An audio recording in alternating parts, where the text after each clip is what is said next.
Hi, everyone. So nice to see you. Welcome to this afternoon's webinar. I'm Felicia Wong. I have the great privilege of running the Roosevelt Institute, and it is just so good to be together, even virtually, after the events of the past week. Before we hand it over to our panel, it is my great honor to introduce our keynote speaker, Congressman Jamie Raskin. Congressman Raskin is in his fourth term representing Maryland's 8th Congressional District in the U.S. House of Representatives. He serves as the ranking member of the House Committee on Oversight and Accountability. And previously, he has served on the House Judiciary Committee, the Committee on House Administration, the Rules Committee, and the Coronavirus Select Subcommittee. Representative Raskin was also the lead impeachment manager in the second impeachment trial of former and future President Donald Trump. And Representative Raskin served on the Select Committee to investigate the January 6th attack on the United States Capitol. Prior to his time in Congress, Congressman Raskin was a 3-term state senator in Maryland, where he also served as Senate Majority Whip. And he has authored several best-selling books on democracy and the courts. The congressman is a graduate of Harvard College and Harvard Law School and a former editor of the Harvard Law Review. And we asked Congressman Raskin here today to speak to us about state capacity, because for us, state capacity really means the government institutions that our nation needs in order to govern well. And it also means the public trust that truly democratic governance requires. Given his work on the courts, in various executive branch oversight roles in Congress, and overall his role as a public speaker, very few people understand the intersection of public trust and institutional revival, which is so important, especially in these frightening times.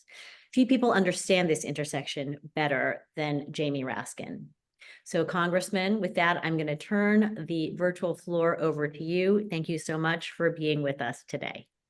Felicia, hey, thank you for that very kind introduction. That means a lot to me. I'm thrilled to be with all my friends at the Roosevelt Institute and everybody who's assembled to take on this critical subject.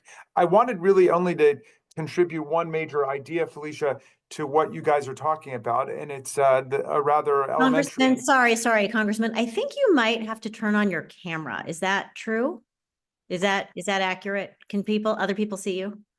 Let's see. Now it was on, and now it's off, and it's not allowing me to turn it on. There you go. I see you. Now I'm going to get off screen. Thank you, Congressman.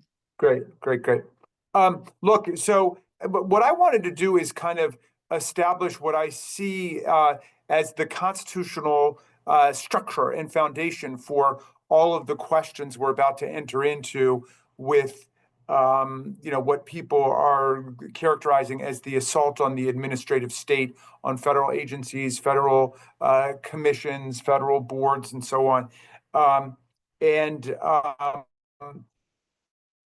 I think that it will improve our ability to understand what's happening and to explain to people what's happening by placing it in a constitutional perspective. So here's the way that I see it. And I suppose it helps to take on at the beginning what I think of as the fallacy of 3 co-equal branches of government, which is a parlance that unfortunately my side in Congress repeats just as much as the other side. People talk about the 3 co-equal branches. The first problem with that, of course, is that co-equal isn't even a word, okay? It reminds me of like somebody saying, very unique or extremely unique or extremely literal or something like that. The co is unnecessary. So the assertion is that there are 3 equal branches of government. But in fact, that's not either in the history nor the text nor the structure of the Constitution, okay? The Constitution emerges from a revolutionary period that began with insurgency against a king, against a monarchy. In the Articles of Confederation, there wasn't even a presidency at all. There was that didn't exist. It was added in the Constitution for the purposes of implementing and executing the will of the Congress. But Congress comes first in Article 1. And if you read through Article 1, Section 8, enumerating all the powers of Congress, they're vast and they're extraordinary, regulating domestic commerce, regulating international commerce, currency, the district that's the seat of government, the power to declare war, and on and on and on. And then you get to Article 1, Section 8, Clause 18, and then it says, and all other powers necessary and proper to the execution of the foregoing powers, okay? Then, after this very long enumeration of the powers of Congress, you get to Article 2, the presidency. There's 4 short sections there. One section is all about how you impeach a president for treason and bribery and other high crimes and misdemeanors. But what's the core function of the president? To, quote, take care that the laws are faithfully executed, to implement the laws that have been developed by the Congress, which is the people's branch of government, representing the people, the House of Representatives most directly, the Senate through the 2 senators for each of the states. But that is the primary and predominant branch, as James Madison put it. And then, of course, the role of the Supreme Court is to adjudicate actual cases or controversies related to the powers of Congress and to determine whether laws invade the rights of the people as set forth in the Bill of Rights. So whether Congress is operating within its actual enumerated powers, whether the president is operating within his or her appropriate constitutional powers, and then whether the rights of the people are somehow being violated. All right, so I just want you to keep that general structure in mind, because what we call the administrative state is the creation of federal departments and agencies and bureaus and commissions by Congress for the purposes of facilitating the implementation and the execution of federal laws and programs. That's why the so-called administrative state exists. The so-called administrative state does not exist constitutionally as a separate branch of government. It's within the executive branch of government, and it is under the direction and the administration of the President of the United States. Nobody denies that or objects to that.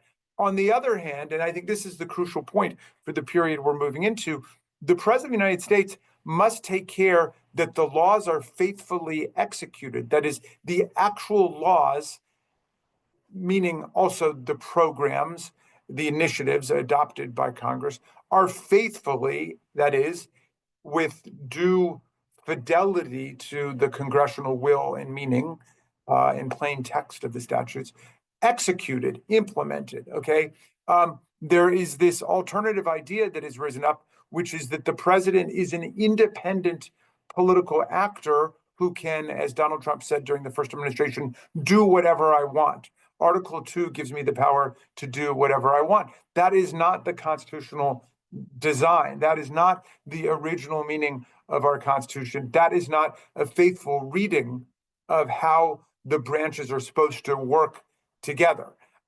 Because of the legislative primacy of Congress, the president's job is to implement the will of Congress, and also through the actual mechanisms that have been designed by Congress to facilitate the faithful execution of the laws. Now, against that, we have these extravagant and ambitious claims being made that the president can control everything that happens in whatever the executive branch of government does, that the president has the power to simply fire and replace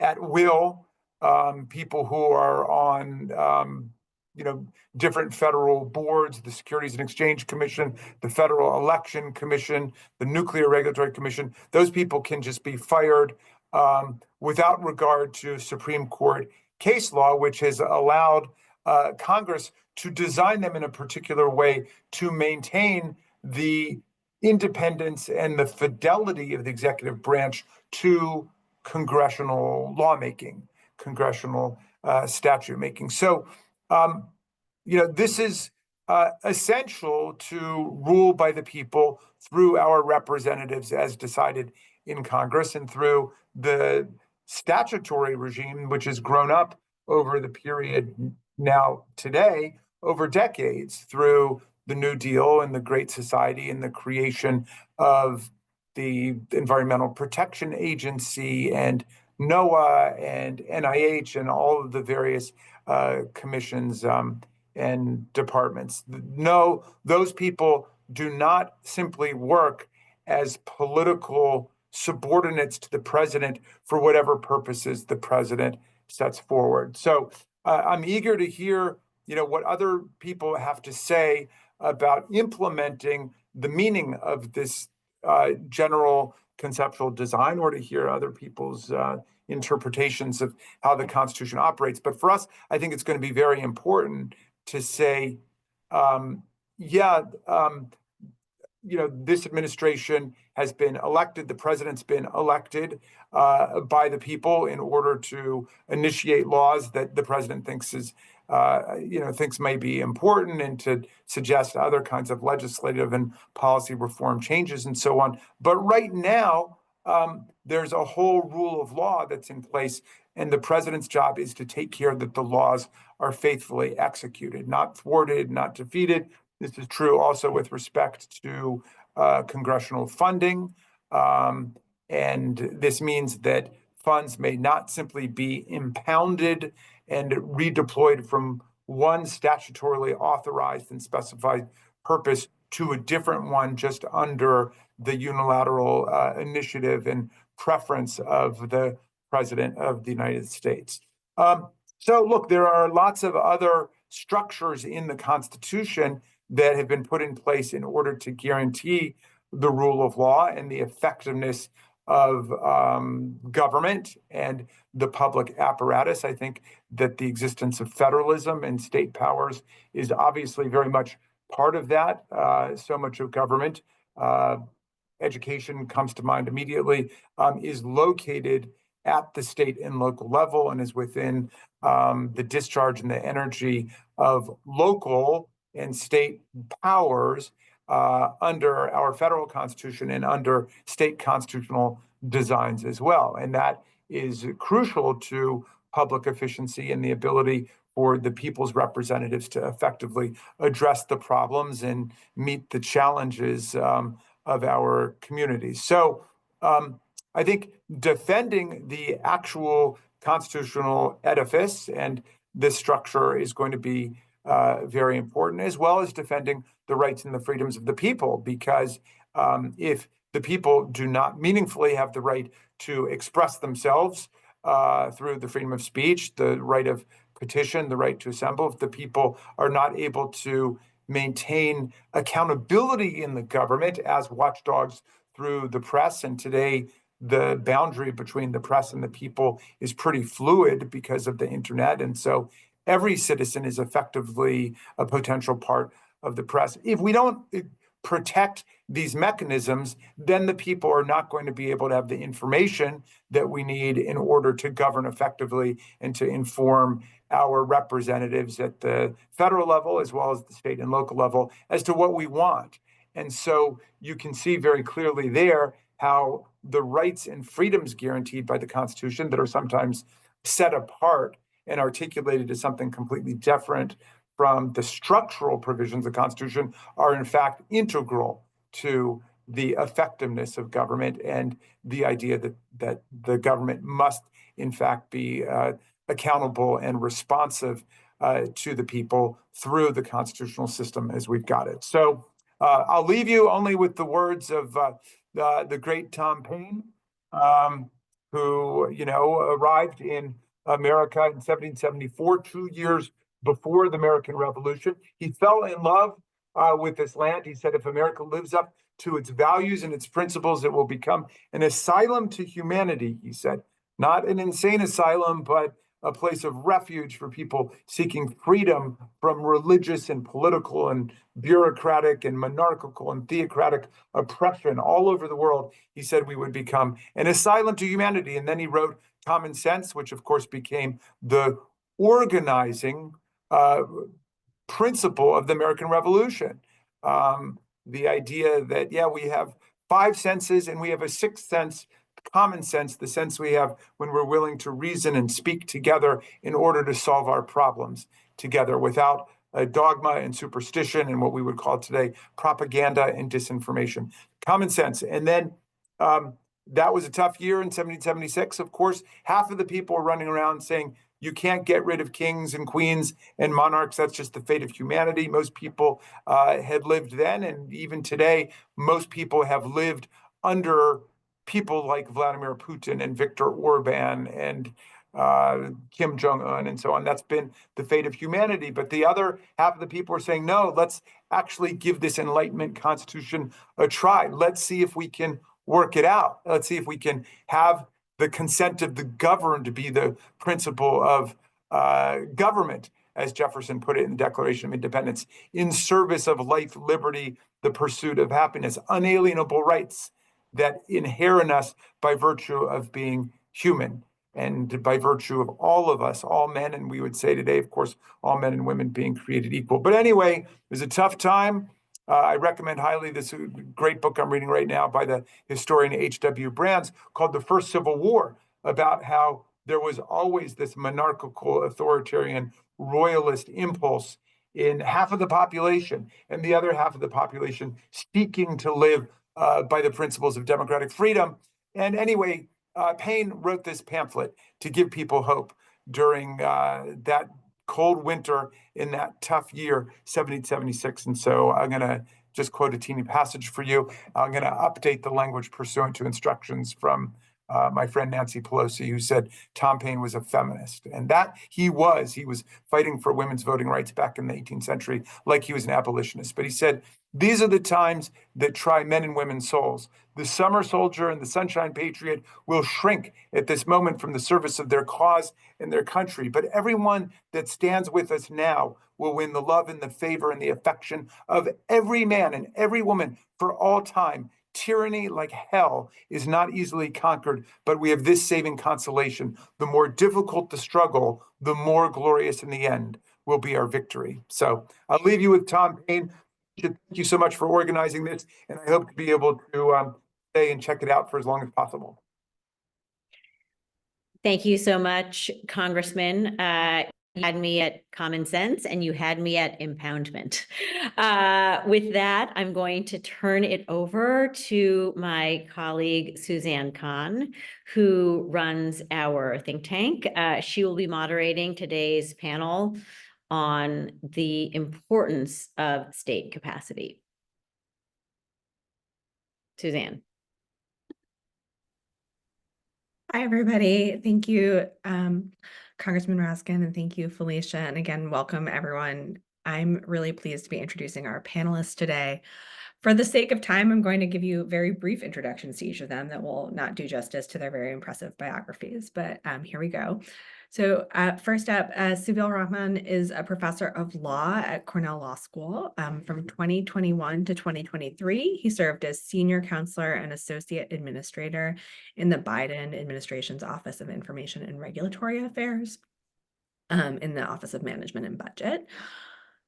And Diana Reddy is an assistant professor at the UC Berkeley School of Law and a Roosevelt Fellow. Before becoming a professor, Diana represented labor unions and workers at the AFL-CIO, at Altshuler, Berzon, and the California Teachers Association. And finally, Todd Tucker directs the Industrial Policy and Trade program here at the Roosevelt Institute. His writing has been featured in Politico, Time Magazine, Democracy Journal, and the Financial Times. And prior to his doctoral work, he led research on international issues for a number of different DC think tanks and research organizations. So welcome again to all of you.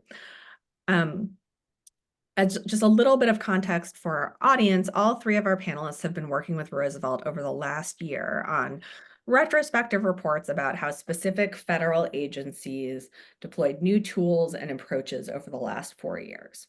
And we scheduled this webinar, it's worth saying, to discuss these efforts prior to knowing the outcome of the 2024 presidential election, but knowing that in the wake of any outcome, we would want a space for our community to come together and reflect, and that the work our 3 panelists have been doing could help ground that reflection in some concrete work that has happened over the last 4 years. So I wanted to start today by asking each of you to just talk a bit about the agency you studied, the novel approaches you documented the agency experimenting with, and sort of any key lessons you learned through the research, and in some cases through actually being behind some of the execution as well. And we can just go in order. So I'll start, Subil, with you. Great. Well, thanks, Suzanne. And really glad to be here with Diana and Todd, and appreciate tremendously the Congressman's words. I think it was great to start where he did, that, we can talk about the administrative state, and there's lots of wonkiness ahead for sure. But at its most foundational level, to my mind, these are about how do we create the institutions that can actually enact the kinds of policies we need to be the kind of democracy that we want. And if that's our North Star, then I think that helps frame, what lessons we want to learn from the last few years, and then also how we interpret and respond to what might come in the next 4 years. And I'm sure we'll get into all of that. So just to then get very specific briefly, so I worked in the Office of Information and Regulatory Affairs and was writing about some of that work. But I think to me, what's really interesting, the lessons that I was most interested in unpacking was how do we create the internal to the executive branch systems that enable regulatory agencies to focus more directly on the more systemic inequities that we are struggling with. So whether that's kind of issues of equity, issues of economic power, questions of boosting democracy.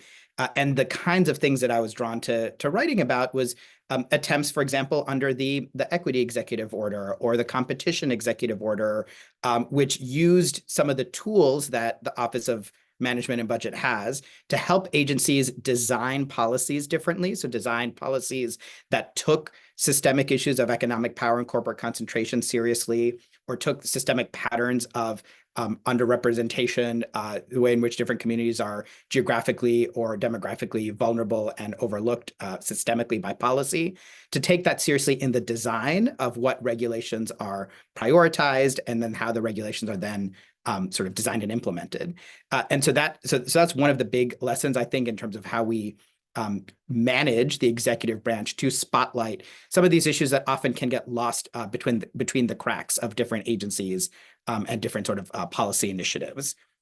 I think a second thing I want to mention is how we also then balance the need for accountable government with effective government. And so here I want to spotlight a few things. So at the height of the COVID collapse, it was the largest economic shock, in addition to all the public health concerns and threats to life and safety from the pandemic itself. But it was the largest economic shock in a long time, arguably since the Great Depression. And Congress passed a massive American Rescue Plan that was aimed at keeping the economy afloat and, in fact, making a down payment on major investments. The implementation of that was actually trying to balance speed and effectiveness, right? You have to make sure the money is used well, but you also have to get the money directly into communities as quickly as possible. And the administration stood up a different process that was much faster than the normal process for doing that. I'll stop there because I know there's a lot to talk about, but I think the point is there are specific ways we can design regulations differently to get at those deeper problems. Thank you, Subil. Diana, do you want to talk a little bit about the NLRB?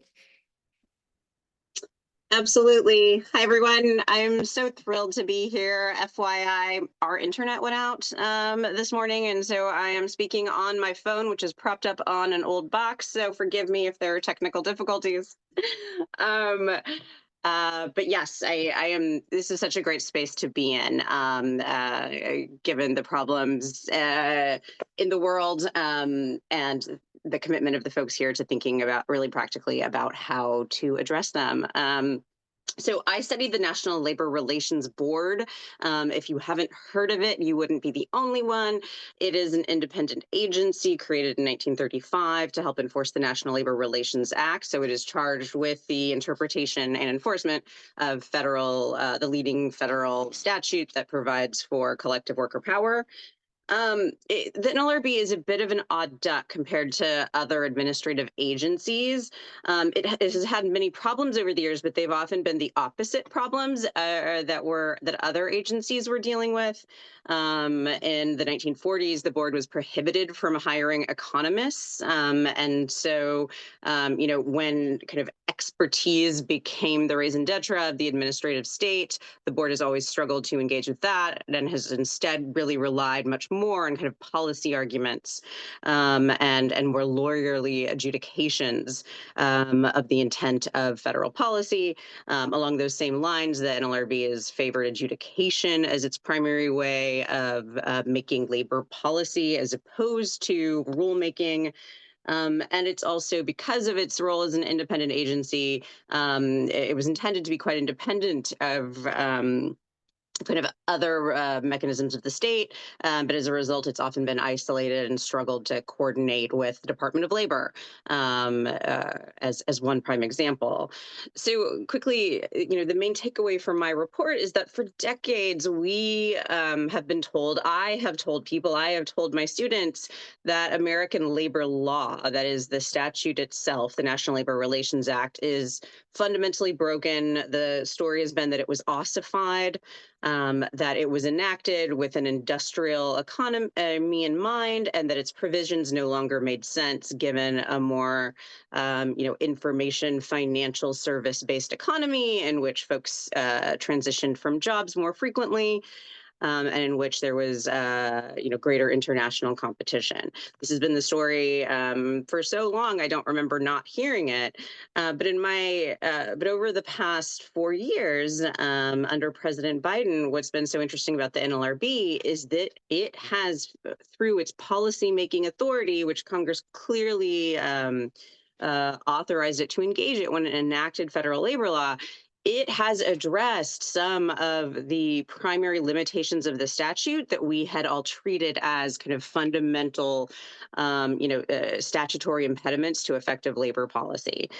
So the NLRB is not authorized to issue punitive damages or civil penalties. It's really limited to make whole compensatory equitable relief.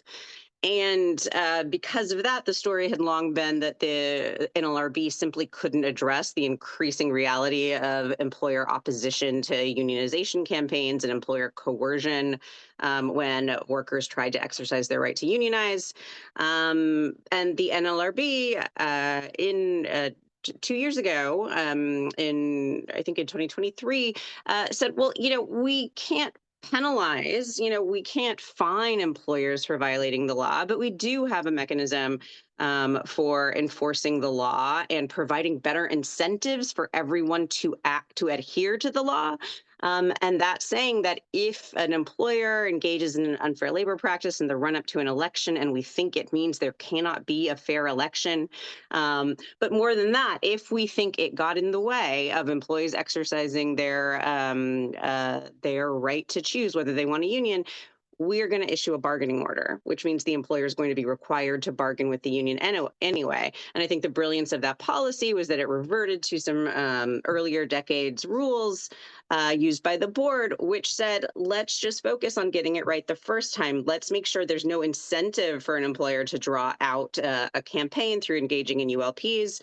Let's use our limited remedial power to do what we can, which is equitable relief. I'll just mention a few other important innovations. The board also focused in recent years on how the National Labor Relations Act matters for non-union workers. So as the share of unionized workers in the United States has drastically declined since the 1950s, again, kind of the standard narrative was that the NLRA just wasn't that useful to the vast majority of workers. And under General Counsel Jennifer Abruzzo, they've similarly, I think, returned to basics and and question that presumption, to say, actually, what the NLRA authorizes is that employees engage in concerted activity for mutual aid and protection. We always knew that wasn't just about collective bargaining, but the agency is really focused on the realities of modern workers' lives and the ways in which kind of what have become the standard working conditions get in the way of those rights. And they, after careful analysis, looked at employer-mandated non-solicitation and non-competition clauses, and said that those in meaningful ways have impacted the rights guaranteed to workers to engage in concerted activity. If you can't leave your job, that affects your ability to engage in concerted activity. If you can't encourage your friends to leave a job that you've left because of the bad conditions, that affects your ability to engage in concerted activity. I want to make sure that we have time for everyone, so I'll wrap that up there. But basically, I think what the NLRB has done so effectively is its duty, right? Its statutory duty to think about how the law should apply under changing economic conditions. And I think in so doing, its ability to do that so effectively kind of, made us all reconsider some of our longstanding notions, right? Was the statute the problem, or was it just, our politics that were the problem? And so in showing what the statute is capable of, I really hope that, this is the beginning, whoever holds the presidency of an NLRB that is more effective in showing that the law can work, even under a variety of different kind of ways of organizing work. Thank you, Diana. Todd, over to you. Great. Yeah, thanks so much for organizing this, and great to be with this wonderful panel today and with all of you that are tuning in via the webinar. So I had the privilege of studying not one, but four agencies over across two different reports. One where we went really deep on with a big report, 70-page plus report, was the Office of the U.S. Trade Representative. And then I did a separate set of interviews with alumni of the Department of Commerce, Environmental Protection Agency, and the Department of Energy to better understand sort of the changes that happened at those agencies under the Biden administration. So rather than go deep into any of them, I think I will just offer sort of two overarching remarks about the way that these agencies have changed over the last 4 years. I'll start with the Departments of Commerce, Energy, and the Environmental Protection Agency. Historically, these agencies had served a number of functions. With the EPA, it was very much a regulatory function. And with Department of Commerce and Department of Energy, it was often a research function, running the national labs, understanding sort of the science behind nuclear energy. And what we asked those agencies to transform into, at least in part, over the last 4 years, was to become the vehicles for public investment in the economy. And so, for some of these agencies, this was a new, well, for all of them, this was a relatively new function, one that they had not been asked to do before, and it greatly expanded the size, personnel-wise and mandate-wise, of these agencies. So to give just one example, for many years, the appropriation for all energy and water programs for the federal government had been $45 billion. After the bipartisan infrastructure law and the Inflation Reduction Act, there was now $62 billion of money that was flowing through the Department of Energy to make these public investments. So a significant expansion of the size and mission of these organizations. And in each case, they had to do significant restructuring of how they were organized in order to be able to deploy that much money and get it out the door. And so significant cultural changes at those agencies that had been used primarily to regulating and researching to now be sort of the backbone of public-led investment into the clean energy economy. I'll say a word also about how USTR, the Office of the U.S. Trade Representative, changed its mandate. For many years, it had sort of served one formal function and one more informal function. The formal function was negotiating international trade agreements. And for many years, that had been modeled on the North American Free Trade Agreement that gave corporations a lot of rights, did not do a lot for workers or for the environment. That was sort of part of the formal function of USTR under many administrations. There was also a more informal function that kind of aligns with some of what Sabeel was saying about the Office of Information and Regulatory Affairs, which was informally within government to sort of be the voice of, what one could call sort of a neoliberal ethic or a neoliberal philosophy, which scrutinized the actions of all of the other agencies of government to make sure that they were compliant with both sort of the law and spirit of the US's international obligations in international trade agreements. And so ideas to sort of invest in the US economy and sort of, reward domestic manufacturing, those would often be left on the cutting room floor after sort of USTR would get an opportunity to comment internally on some of those proposals. Under the last 4 years, that role was really shifted to, instead of being a blocker of action, to being an enabler of action. And we saw this sort of most clearly in the way that the USTR helped bolster some of the industrial policy investments that these other agencies were making, by making sure that, after we're putting billions, if not trillions of dollars of public money on the line, that investments in those new clean energy economies wouldn't be automatically overwhelmed by sort of cheap and subsidized imports. So that's using things like tariffs in order to be able to backstop the industrial policy investments. So that's a significant change, for USTR as well as for the other agencies that we were able to profile. Thank you. So I think this probably goes without saying, but given the outcome of the election, this is clearly not a straightforward conversation about how to continue the work you each described taking place.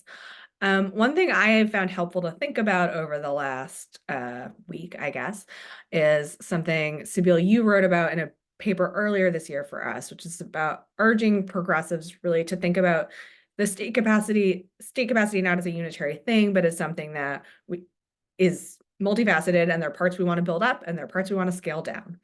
And so I wondered if each of you could talk a little bit about sort of what you think over the next 4 years I think both of those scaling up and scaling down of different capacities will be on display over the next 4 years, as it was between 2016 and 2020. And I would love to hear from each of you what capacities you think the agency you looked at will likely scale up or down, just to set the groundwork of what you think, again, 1 week in, we are anticipating over the next 4 years. And we can go in the same order again. Yeah, great. So I appreciate that a ton, Suzanne. So just to start, I mean, I think, OMB is somewhat, I think, in the middle of this, where it's not yet clear which version of the Trump administration's approach will manifest, right? I mean, in a lot of ways, if you look at something like Project 2025, the sort of like playbook of regulatory policies that was put out in advance of the election, there's both a libertarian strand, it's sort of like deregulated, eliminating climate regulations and protections for workers and consumers and that kind of thing. And there's a very, very much an autocratic strand, right? Like dialing up the powers, the unfettered powers of, say, the immigration enforcement apparatus to go after people who the administration sees as enemies of the state, including folks who are here, lawfully and so forth. And so both of those things are happening at the same time. And so I think an agency like OMB, because it sits at the center of many of the regulatory apparatus, what appointments are made to OMB will tell us a lot about which of these two strands, the kind of autocratic and libertarian, are ascendant in this next administration, and to what extent it's both. And then quickly, I think for us as progressives, I think part of what we have to wrestle with is that I think we easily default into this language of, well, we want good government and bigger government, and the other side wants smaller government, and that's true on some things, but it's actually not true on a lot of other things, right? Like, so I think part of our challenge is to figure out, where do we want to see affirmative state capacities that could better advance social equity, a safety net, and so on. And where actually should we make a harder attempt as progressives to actually take apart aspects of of state power that are dangerous to communities in different ways?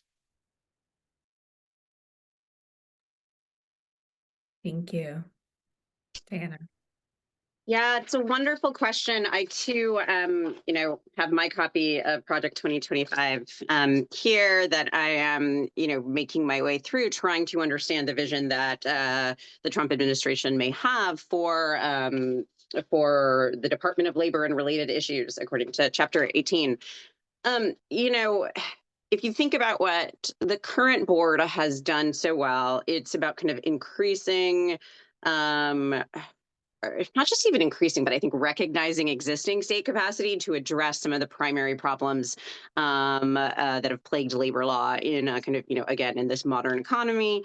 And that's about ensuring that the NLRA is relevant in all workplaces and emphasizing both how workers can unionize, but also how NLRA, it should operate to remove other barriers imposed by employers to building collective power. It's also about removing unnecessary barriers to unionization. And I think finally addressing what's called fissuring in the economy, the reality that workers today are often technically employed by one company, but their terms and conditions are managed by another company, and that the dyad of one employer bargaining presumed by the NLRA, but not dictated entirely by it, simply doesn't work. In terms of what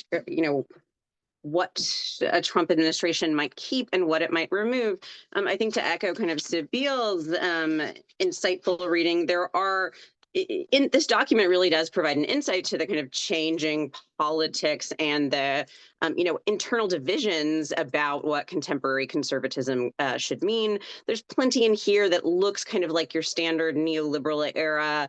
We need to get out of the way of employers and let them make money so that we'll all be better off, and that there are all these kind of inefficiencies created by labor law. And so, the kind of language that we saw the Trump campaign and other conservatives use over the past several months, about this is a working class party, in those, kind of parts you don't see it. It seems, much more like what a Republican platform would have looked like, 20 years ago. But at the same time, there really is this emphasis on the fact that some Republicans want to protect what they call unions' core functions, and a concern about antagonizing the core functions of labor unions. And I think by that, you see their kind of participation in the current debate about what it means to be to have economically populist policies. And so here you see this kind of focus on, well, we want to protect kind of the old school unionization. We want to make sure that the building trades can potentially can retain their project labor agreements, notwithstanding the fact that some Republicans disagree with that. But there is on the other hand a real concern about the way that kind of woke culture has permeated unions, and a desire to restrict the extent to which law has enabled that. So I think in terms of what will be scaled up and scaled down, remarkably, the document does call for the increased use of Section 10J injunctive relief. So there's a sense, at least in the document, it says there is too much employer unlawful activity. There is too much employer opposition to unionization campaigns. And again, we should use existing state capacity, the ability for the board to seek 10J injunctions to immediately remedy when, for instance, a worker has been fired for trying to organize a union. So, there's that vision of how the existing law can do better for workers. But at the same time, you can also see a real, reluctance to kind of do some of the more non-traditional approaches that the board enacted under President Biden. So a real concern that addressing a fissured economy would get in the way of corporate productivity, that broadening the scope of bargaining and the scope of protected concerted activity allows unions to impose woke views on their members. So it's really going to be interesting to see how this all plays out. I think there's room for political contestation, given that the Trump administration has framed itself as, wanting to be responsive to workers. So, it's one thing to take a look at the document. It's another thing to see what actually happens on the ground. Great, thank you, Todd. Yeah, I agree with Sabine and Diana that it's useful to sort of start, if we're trying to prognosticate about what's going to happen, it's useful to start with Project 2025 to get a sense of what the roadmap is. And I think in the cases, in the areas that I covered on industrial policy and trade, the document is internally contradictory. In fact, they did various sections on different agencies. If you look at the section on the Office of the U.S. Trade Representative, there was actually two dissenting opinions about what should be done. One that sort of favored what we might call a more populist approach to trade, and another that sort of urged a resetting of sort of the George W. Bush era consensus on globalization. So that document in this case may not provide a totally clear guide. But I think that if you look at also some of the discussion of industrial policy and some of the investments, there's a sense that they don't like, a lot of the Project 2025 authors don't like the fact that industrial policy is being motivated by the need to address climate change. But however, they do like almost the exact same policies if they can be used as a way to compete with China on trade and commerce. So I think there's these difficult internal contradictions in the document. I do think that I have some cautious optimism that some of these policies will be sticky into the policies that we studied in our two reports will be sticky into the next administration. A lot of the money that is discretionary that came from the Environmental Protection Agency's Greenhouse Gas Reduction Fund, as well as the CHIPS Program Office of the Department of Commerce, a lot of that money has already been fully obligated. So there's limited room to do shenanigans on the back end with that money.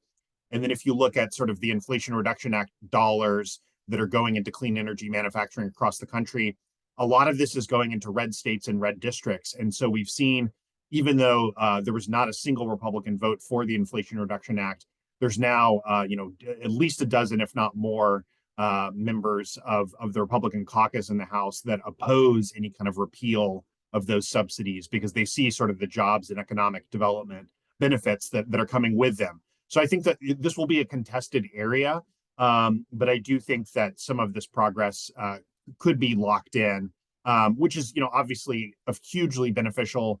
If that were to happen, if that more optimistic read were to happen, that's hugely beneficial for salvaging some limited, climate credibility for the United States after many years of us lacking sufficient climate credibility on the international stage. So if that happens, fingers crossed, that will be at least one silver lining here.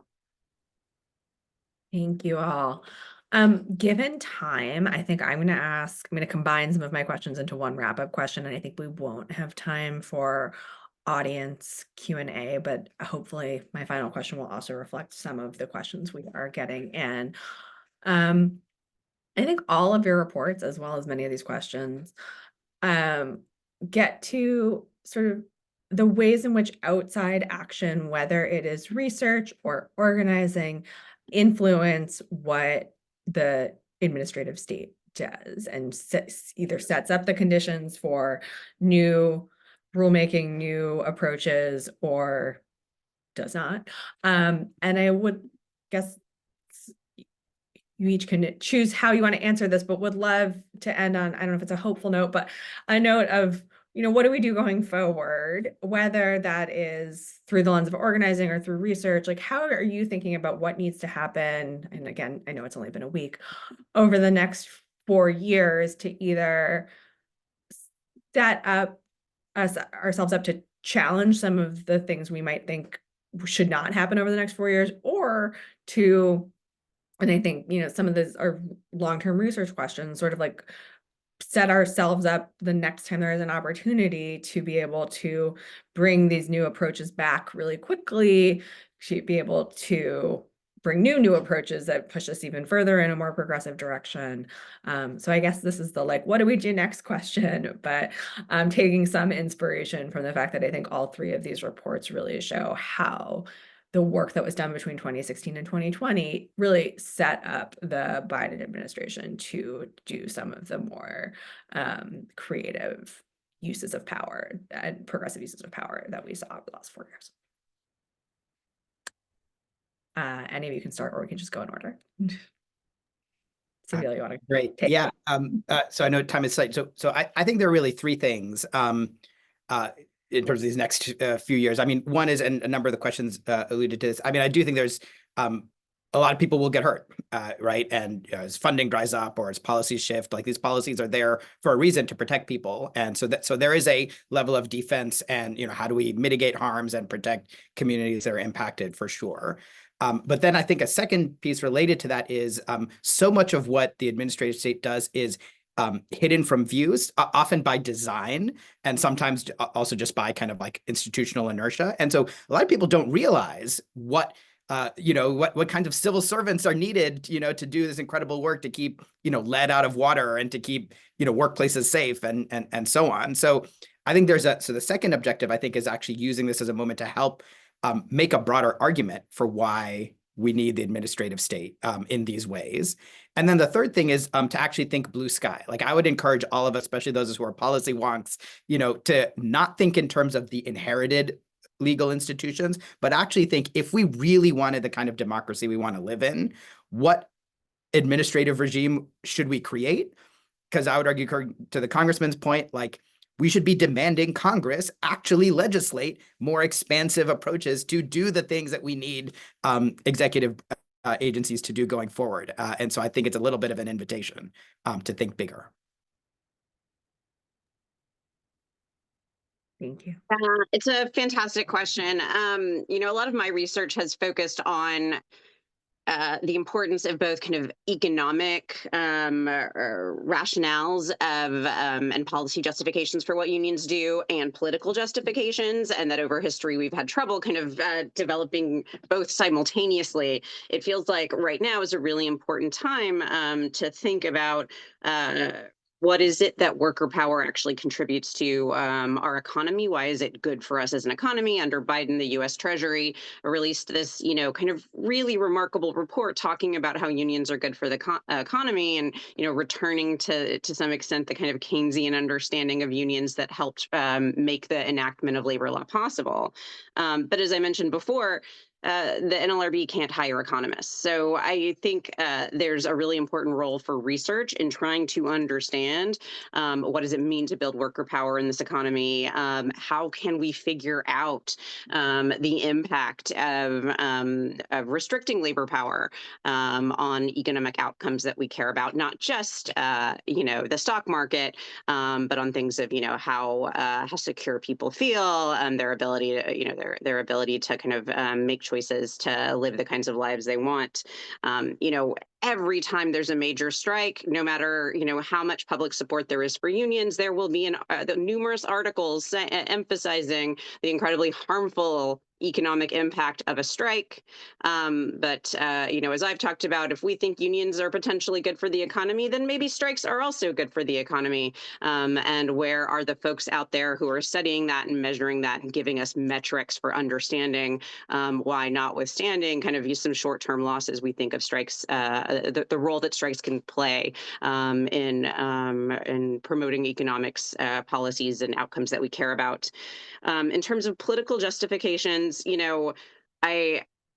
it's a really interesting moment. I think we have, there's been a really concern on the left that kind of, the Trump administration, contemporary conservatism's appropriation of the idea of being pro-working class is necessarily harmful because of their, the ways in which they are still beholden to big business. At the same time, I think the hopeful view is that, both parties want to be working class parties now. They've made a lot of promises. And I think that creates an opportunity for folks to really try to hold them to account over the next 4 years to trot out every single thing they said about needing to have quality jobs in the United States. And when they do things that contravene that to making a big stink. And, I think finally an important question for all of us is what does it look like to have political consensus across difference in a post-neoliberal era? in the great days of labor unions, both parties supported them differently and with, different visions of what they should do. But, I don't think it's a bad thing if we ultimately end up with some kind of bipartisan commitment to labor unionism. And then the question becomes, like, how do we govern across the really intractable divides? I think we don't talk enough about how neoliberalism kind of provided a common language that allowed for, for better or worse, a framing of common interests. The question is, post neoliberalism, what is it that does that? How do we work together to govern? Thank you. It's really interesting. Todd. Yeah, so I'll start with a worry and then conclude with an opportunity, I would say. So Roosevelt Institute has been for the last 4 years plus really, at the center of a lot of the debates around industrial policy. Like as I mentioned, this is a new function, a relatively new function for government to be, making choices about which industry should survive and thrive in the civilian economy. That's a new function. Agencies haven't been used to doing that work. Through the legislations like the Inflation Chips and Science Act, there was attempts made to put conditionalities on some conditionalities and then incentives on some of those industrial policy dollars, so that they would help labor unions, so that they would help communities, and help domestic manufacturing. And sometimes the rap from sort of the center or the right of the political spectrum was that the US was trying to do too many things at once and should instead just focus on maximizing low cost, low wage manufacturing in order to be able to compete with China.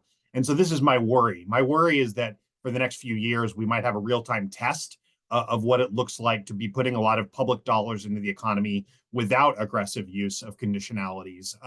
And so we may get a test of whether whether you want to call it everything bagel liberalism or something else, what it looks like to not have a multifaceted development strategy, when this public investment dollars go out the door. But this is where I want to sort of turn it into more of an opportunity, which is I think that, the fact that these dollars are public rather than coming from private capital or venture capital does give a little bit of an organizing hook for people to try to make those jobs be good jobs, to try to make sure that the public dollars invest in the economy. So, every $1 billion, $1 million project that gets announced under one of these programs that have been newly set up is an organizing opportunity for communities to try to make those jobs good jobs. And so I think I would just use that as a rallying cry for folks around the country to, not give up on the local organizing that is necessary to really, use this public investment as a way of building worker and popular power. Thank you. That's a great note to end on. I want to thank all of our panelists again for joining us today, as well as everyone in the audience. I know it's a tough time. It's nice to be together, even virtually. I'd encourage everyone to read the excellent papers that all 3 of these panelists wrote. And yeah, please, everybody stay tuned. Roosevelt will continue to put out papers and hold webinars that we hope will help us all navigate this new moment we're in. Thank you.